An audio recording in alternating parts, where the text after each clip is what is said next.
Selamünaleyküm arkadaşlar. Gördüğünüz üzere bir tane Mercedes Daktilo'muz var. Bundaki sorun tuşlarda problem var, sıkışma. Ondan sonra kafa yazı kıza hareket etmiyor. Hiçbir tuşu hemen hemen çalışmıyor.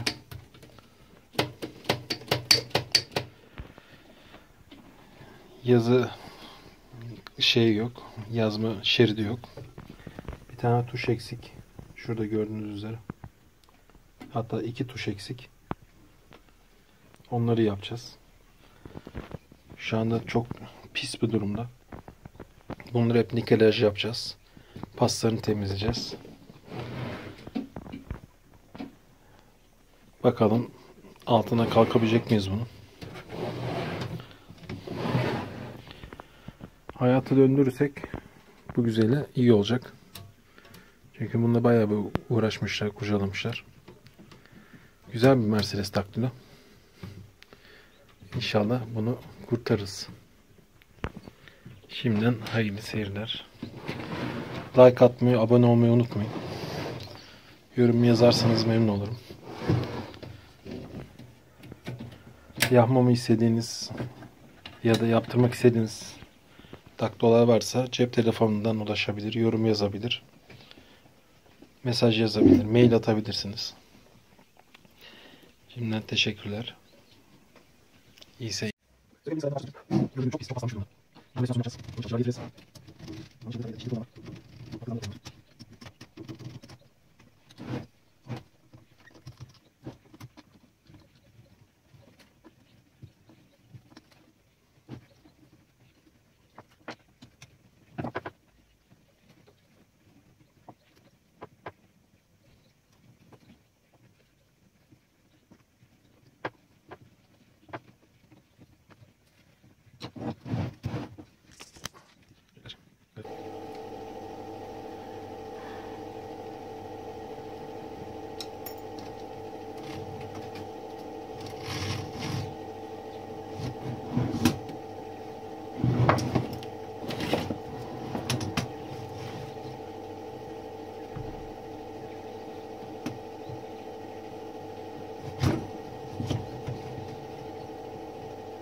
Üst kızağımızı çıkarttık.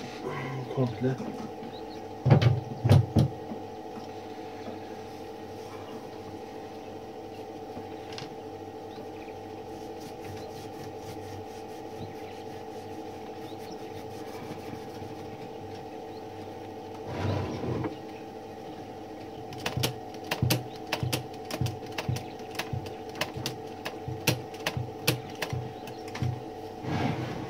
Bunlarda tuş basarken kızağının gitmemesi, yani boşa bastığımız zaman, daha belki videomda da gösterdim. Şuradaki dilin, şurada bulunan dilin oynamaması, şu böyle araya girip durması ve her bastığımda bunun atması lazım ama bununla mandalı var. O yüzden tam atmıyor.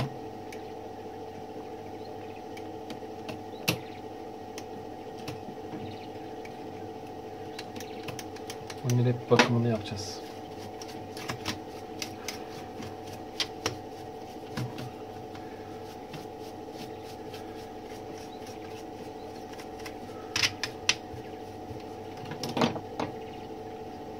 Güzel canım, bunu bir ilaçla yıkayalım.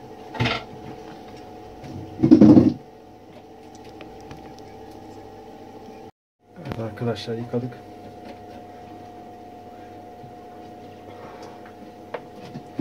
Güzel canım, mazotla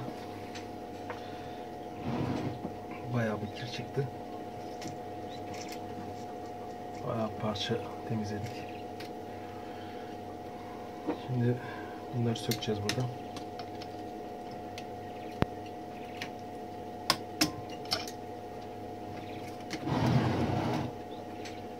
Neden bu kadar uğraşıyorum bununla?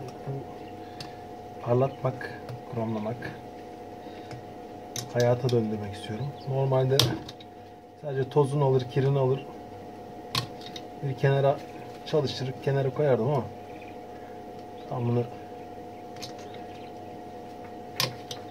sıfır gibi yapıp kenara koymak istiyorum.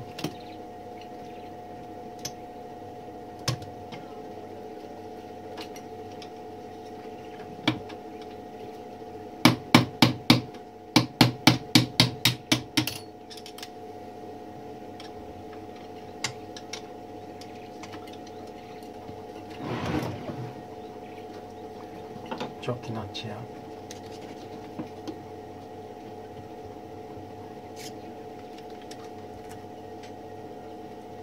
Şunu şuradan bir sökelim de.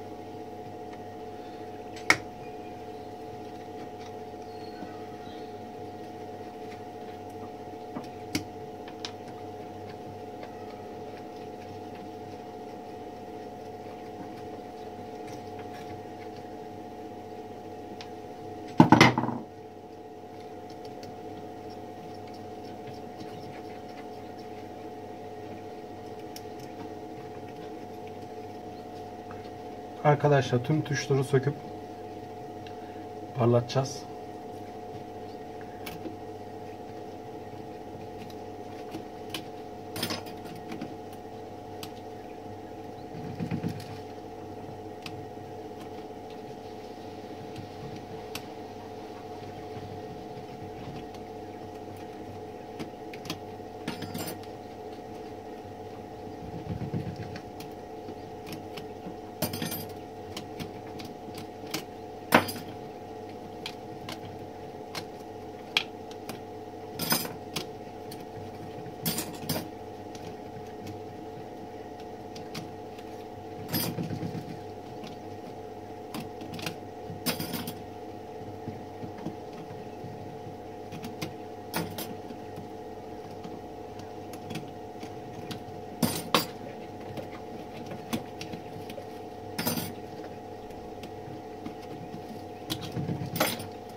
Arkadaşlar bunu kimse size göstermez.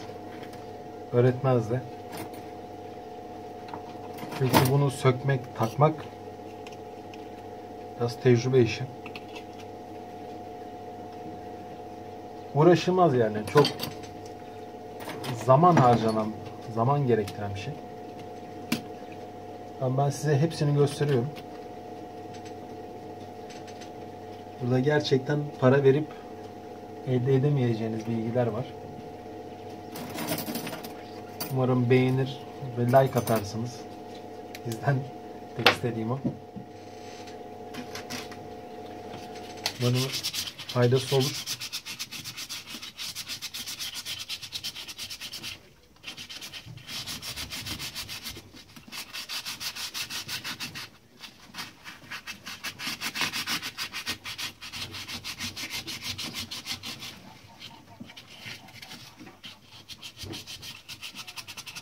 Yani bu işe meraklı olan insanlar için bu video şahane olacak.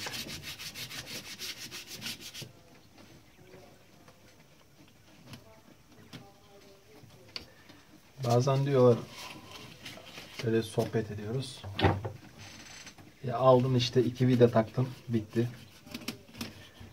Arkadaşlar bu daktiloların bakımı, onarımı, yenilemek çok zaman alan bir şey.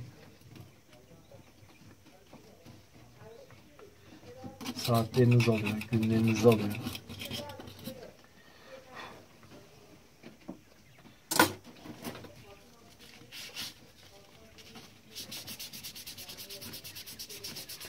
Biraz da zevk işi arkadaşlar, yani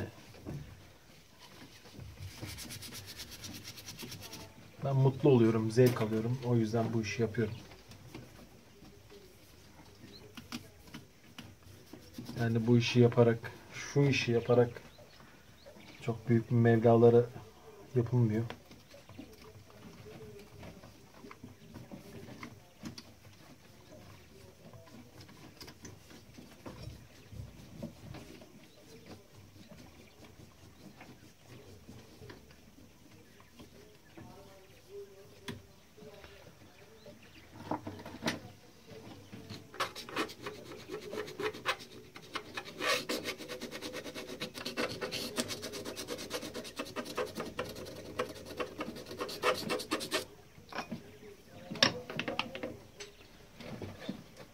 Videoya ufak bir ara vereceğiz.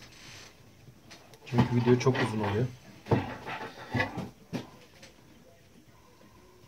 Toplamaya başlarken, işlemlere başlarken tekrardan açarız.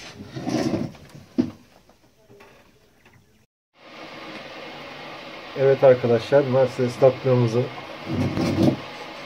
ufak bir elden geçirdik. Şuralarını mikrajcıya verdim. Pasını, kirini söktüm. Durum bu. Pisliğini, boyalarını attık. Gene elden geçmesi gereken yerleri var. Daktiloyu efsane bir hale getireceğiz Allah'ın izniyle. Tuşlarını takacağız arkadaşlar bunu.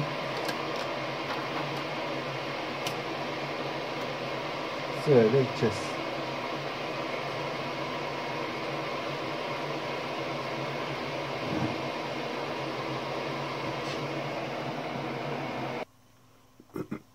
A'yı takalım. Elimize ne geliyorsa önceliği ona verelim.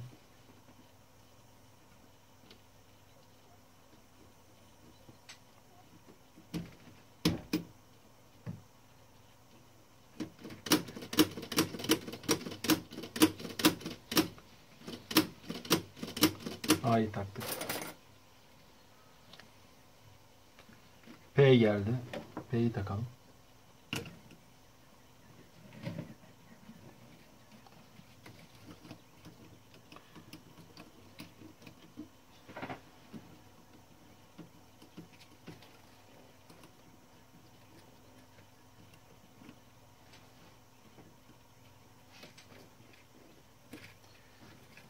Sırayla gitsek sanki daha mı iyi olacak? Q.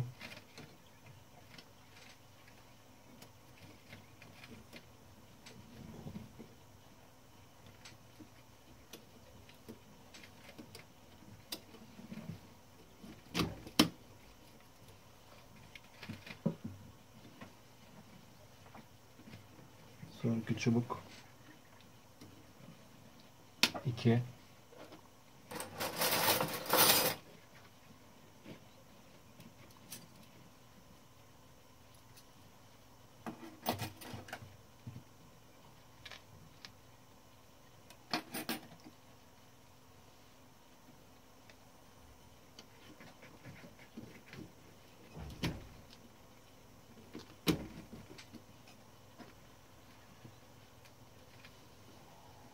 Sonraki çubuğumuz.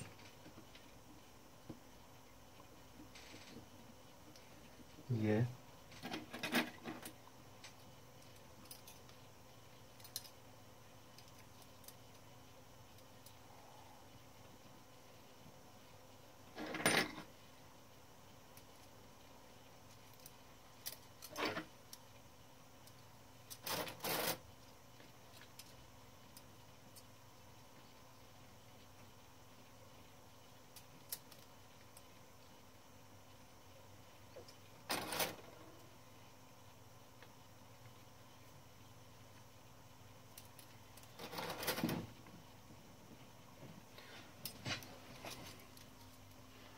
Bu şekilde. Arkadaşlar bunları takarken bu daktilonun şurasında yuvarlak var. Önce bu kancayı oraya takıyoruz. Sonra mesela bir tane takalım hep beraber. Mesela şurasında bir yuvarlak var. O yuvarlığa bunu geçiriyoruz. Sonra o yuvasına yukarıdan sokup şöyle tık sesi gelmesi lazım. Evet, duydunuz. Ve bırakıyoruz. Yerine oturuyor. Bu şekilde geliyor.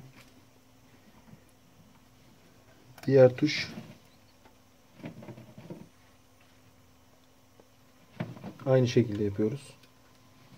Böyle böyle gidiyoruz arkadaşlar.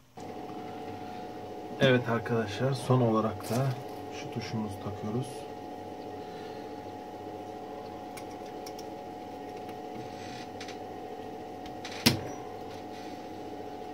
Ve burada eksik olan tuşumuzu tamamlıyoruz.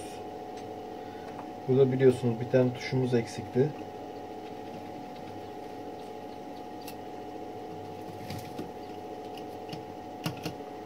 Altı tuşu. Altı tuşunu tamamlayacağız.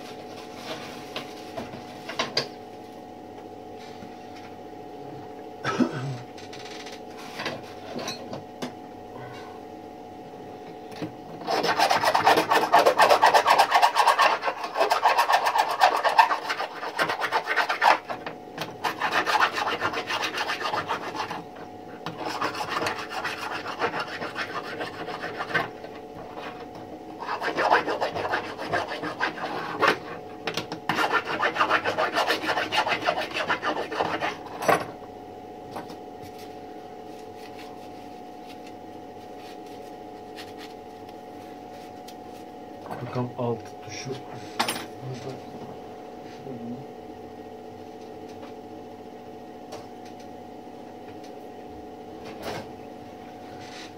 Alt tuşumuzu bulalım. Evet arkadaşlar, bulduk. Bakalım hangisi daha oturaklı olacak.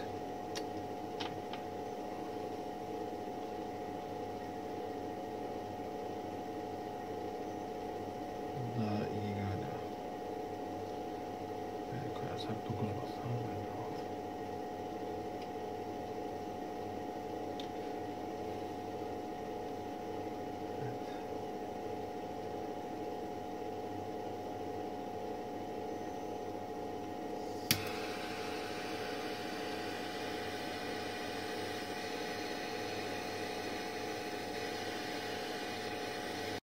Evet arkadaşlar, tuşumu taktık.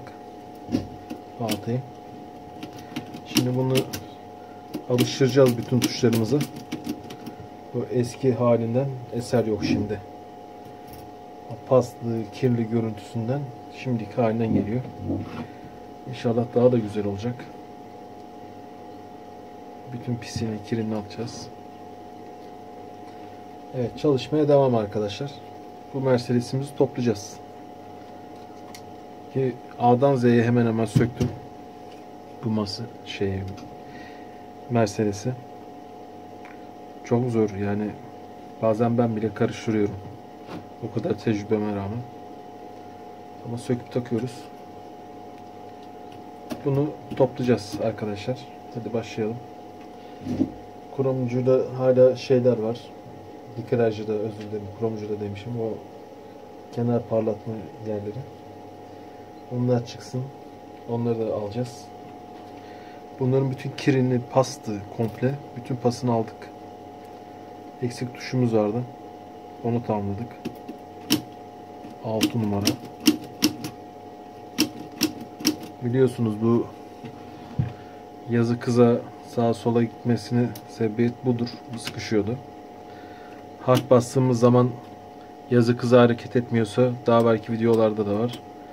Şuydu. Yani o sorunu istiyorsanız o ideal C videosu. Ondan seyredebilirsiniz. Yazı kıza ve basma sorunu vardı. Tuş bastığımız zaman kızak hareket etmiyor. O sorun ideal C'de var. O videoyu seyrederek bulursunuz. Bakalım, devam edelim. Bunlar da bizim çubuklarımız. Yazı yazma harfleri.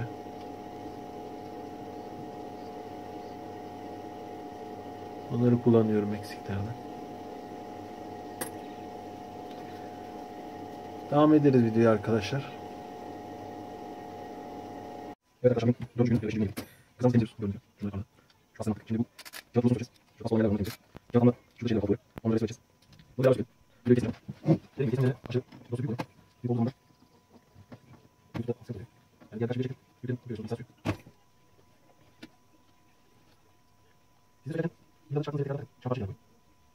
Zaten çok kolay oluyor. Şu parçayı alalım.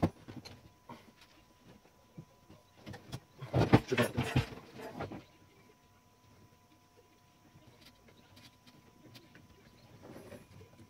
Arkadaşlar elimden geldiğinde sizinle bütün bilgiyi paylaşmaya çalışıyorum.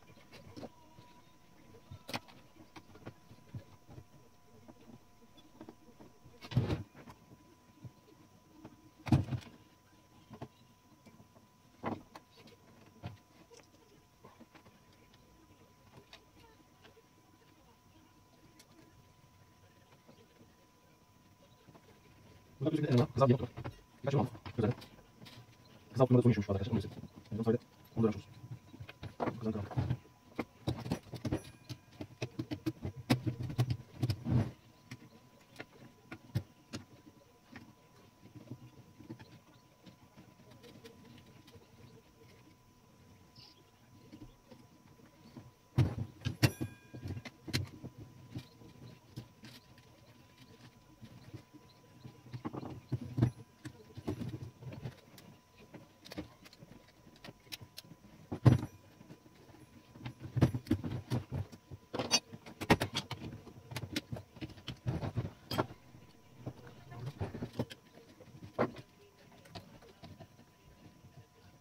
Kızal yapalım.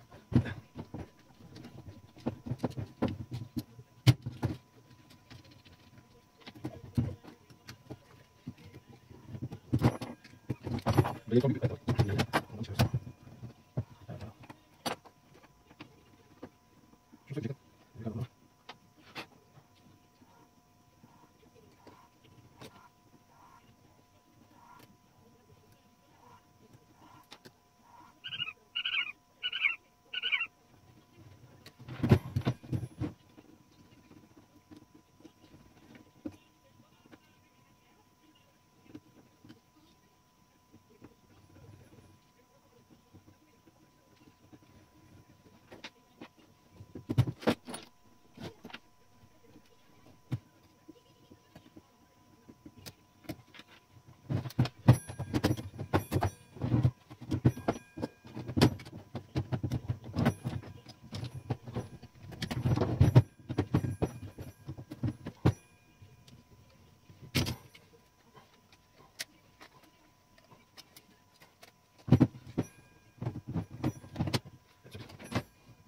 Silah.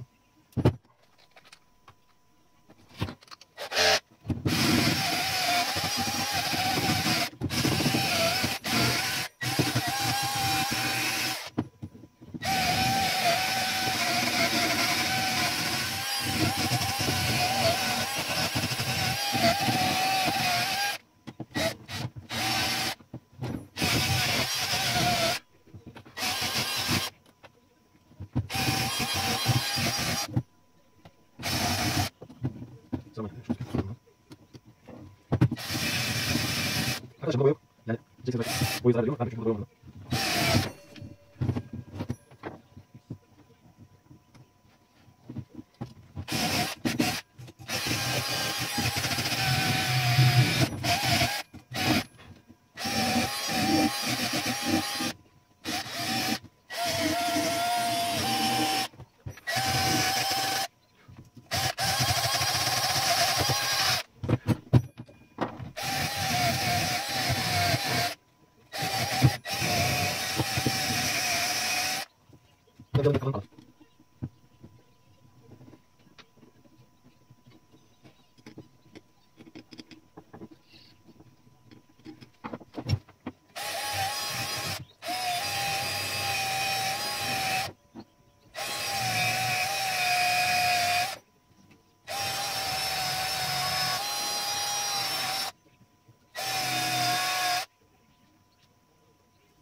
Yani şu hale. Görüyorsun var yani. Bu soru İngilizce bakacağız. Sonra marjineceğiz. Görüyorsunuz arkası. Yani bu yüzden. Yüze giriyor. En azından o pas. Metrik kopya yeniden. İçinde tedavisi devam ediyoruz. Bu önemli bir şey. Çünkü pas. Kendine arkadaş. Olduğu gibi sadece. Yani bu bakım yapacağım pas. Yıllar boyu. Üzerine kalacak. Yani bir yılda yapacağım ama belki 10 yıl içerisinde bu metal olacak. Çünkü o pas sonra kasa gidiyor. Oluyor.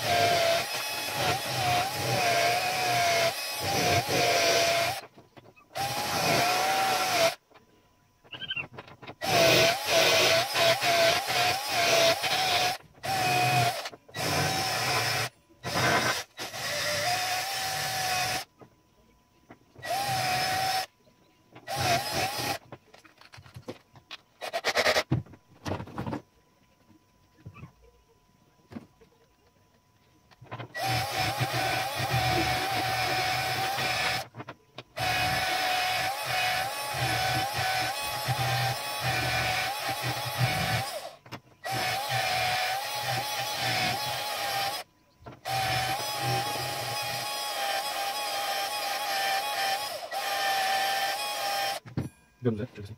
Hepsini şu an.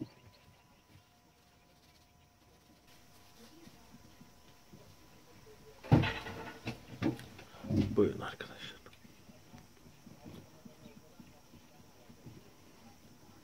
Eski hali nerede? Şimdiki hali nerede? Şimdi daktilyomuzu bunu takacağız. Yani çıkan bütün parçalara aynı işlemi yaptım.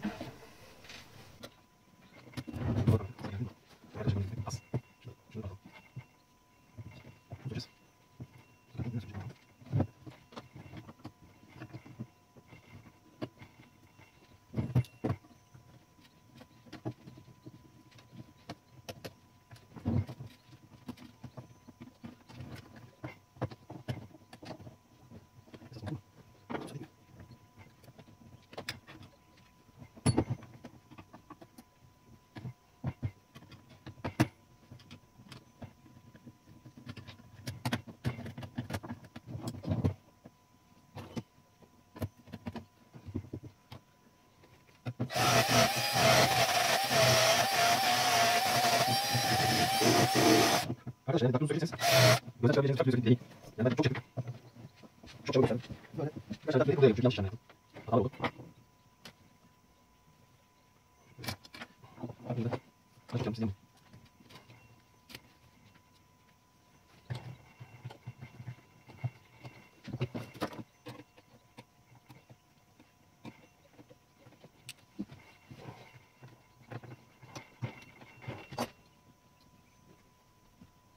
En aynısını söküyorum.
Sadece şarkı olarak biraz var.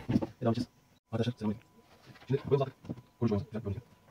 Şimdi bunu alalım.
Başlayalım.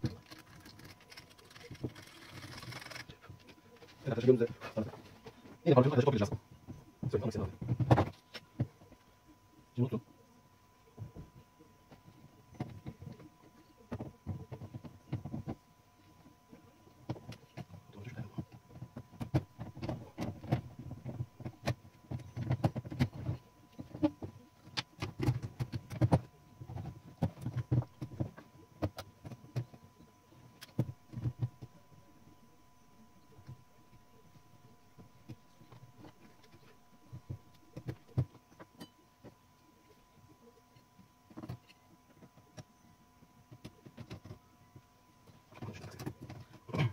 Bunu satayım. Yani nasıl çıkar? Ve sonra ne yapayım?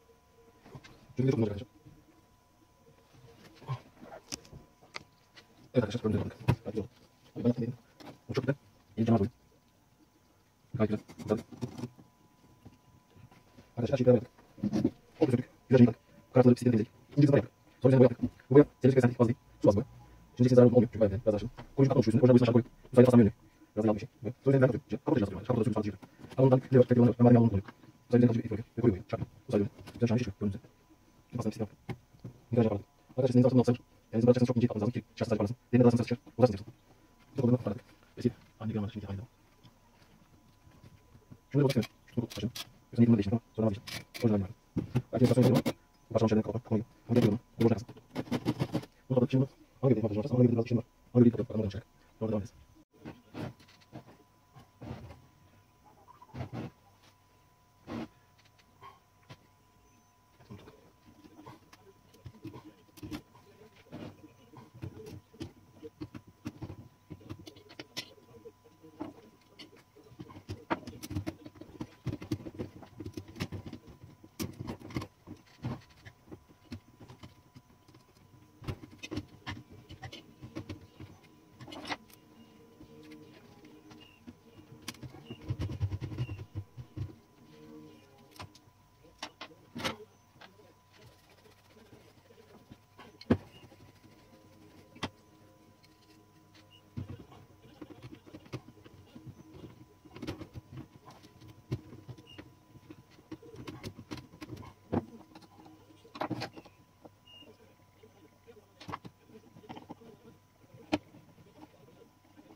Arkadaşlar cam tuşlarımızı da takıyoruz.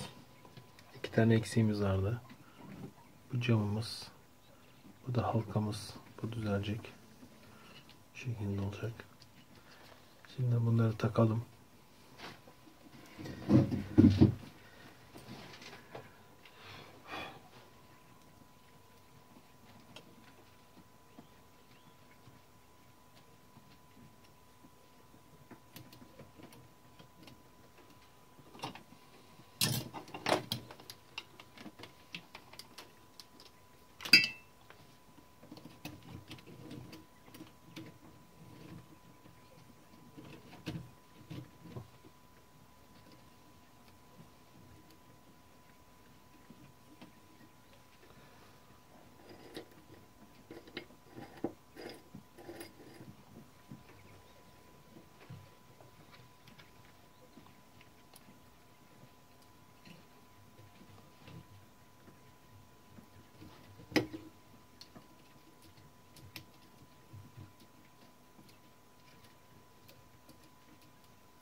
Taktıklarımız orijinal cam.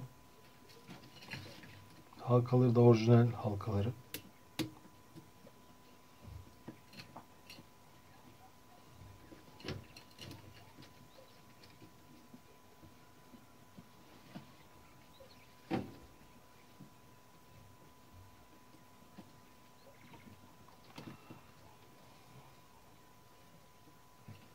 Bunların oynamaması için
halkaları yerleştireceğiz.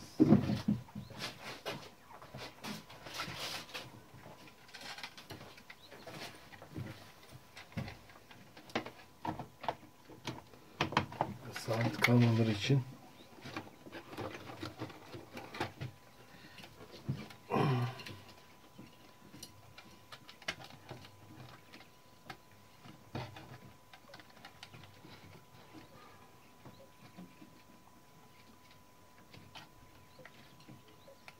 şunları lehim atacağız.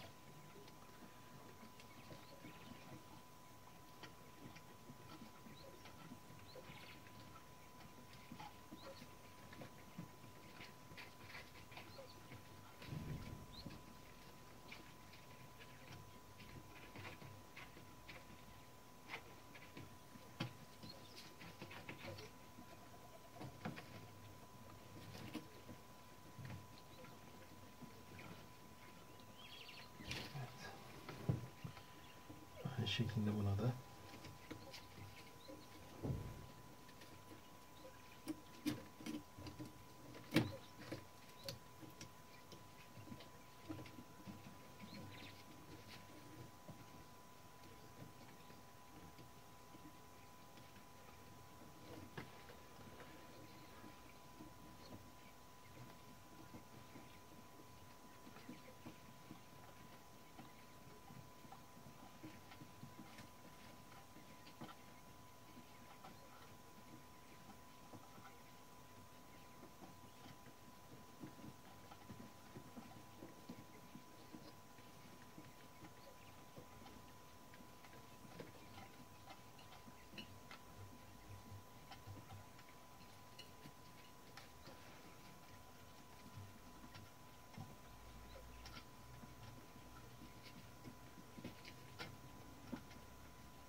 İnce lehimimizi attık.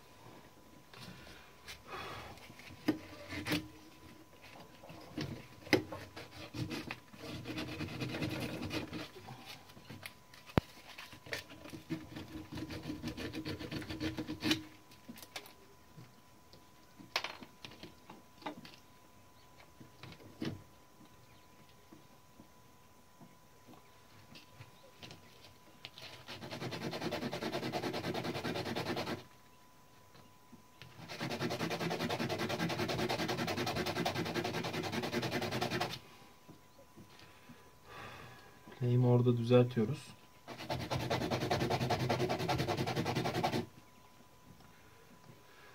Yediriyoruz daha doğrusu kabarıklarını. Çok güzel oldu.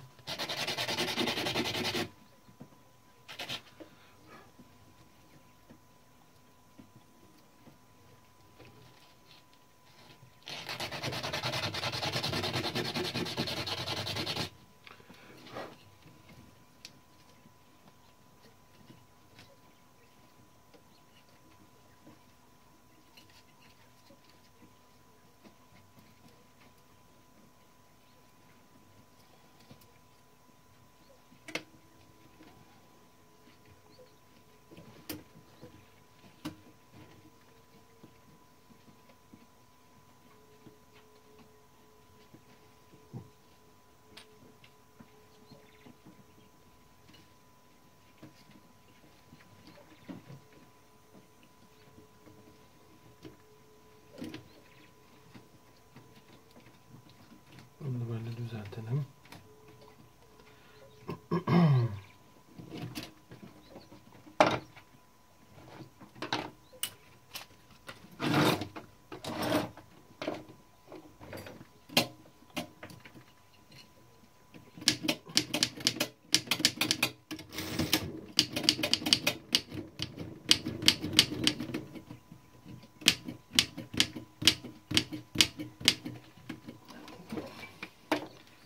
Tuşların daha iyi kayması için biraz yağlayalım.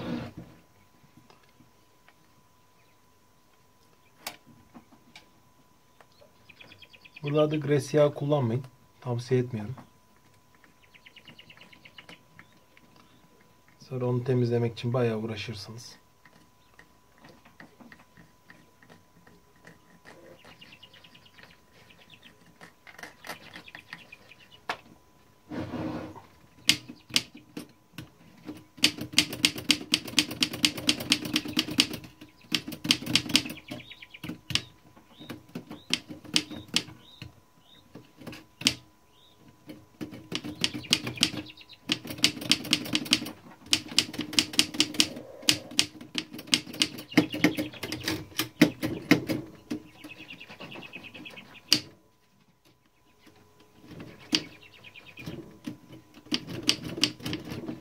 Böyle alıştıracaksınız arkadaşlar bunu takılıyorsa. Alıştıktan sonra oturuyor tuşlar.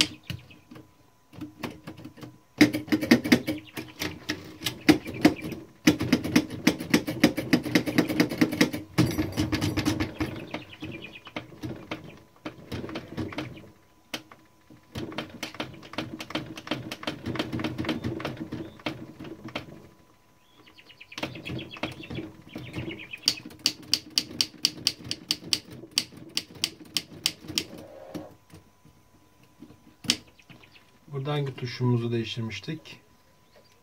Şurada bir tuş eksikti. O tuşu yaptık. 6.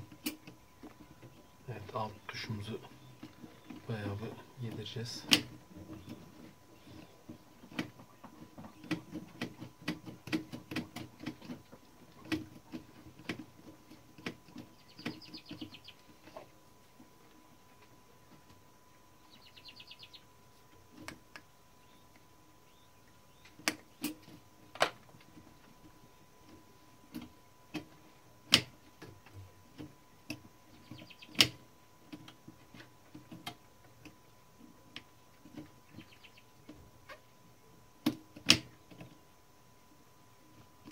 Yedire yedire oturacak.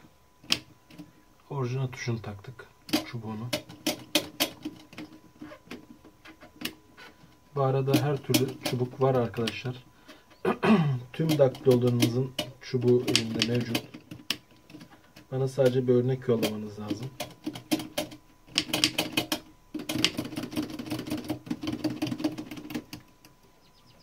Bu şekilde alışacağız.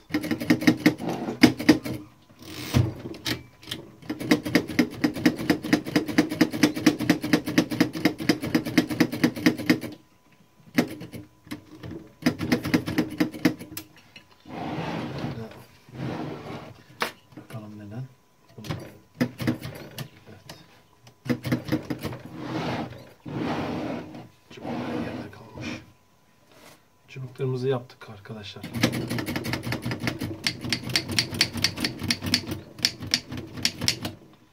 Evet, daktilomuzu sonlandıralım.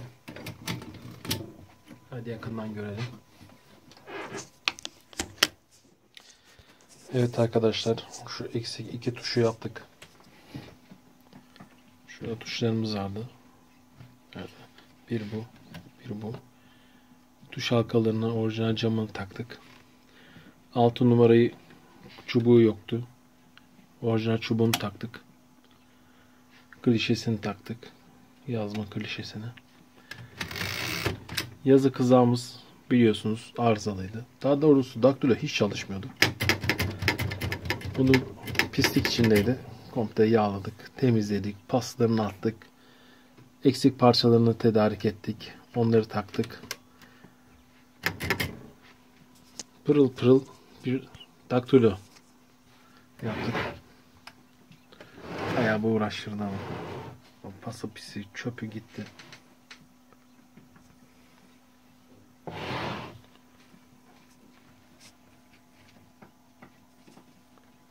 Hayır, şakır şakır parlıyor. Şu çubukları var. Şunları da takalım.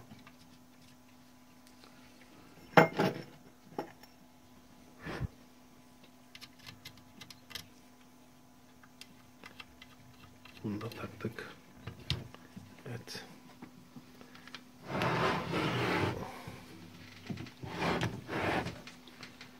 Arkası bu şekilde. Şöyle. Işık burada kör geliyor. Burayı hallettik.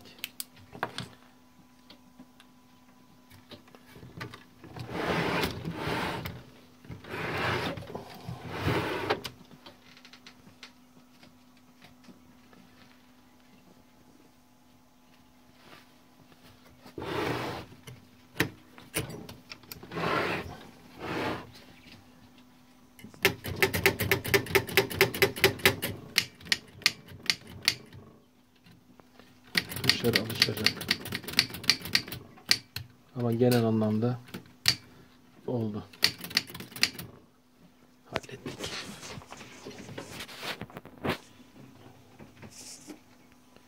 Bu videomuzun sonuna gelmiş bulunmaktayız.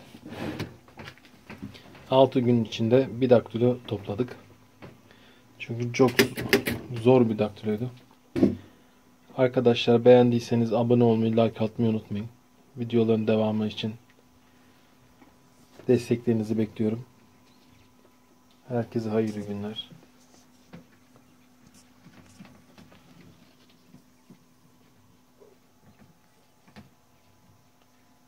Vallahi çok beğendim. Videoyu sonlandıracağım ama göstermeden de şey yapamıyorum. Hadi görüşmek üzere arkadaşlar.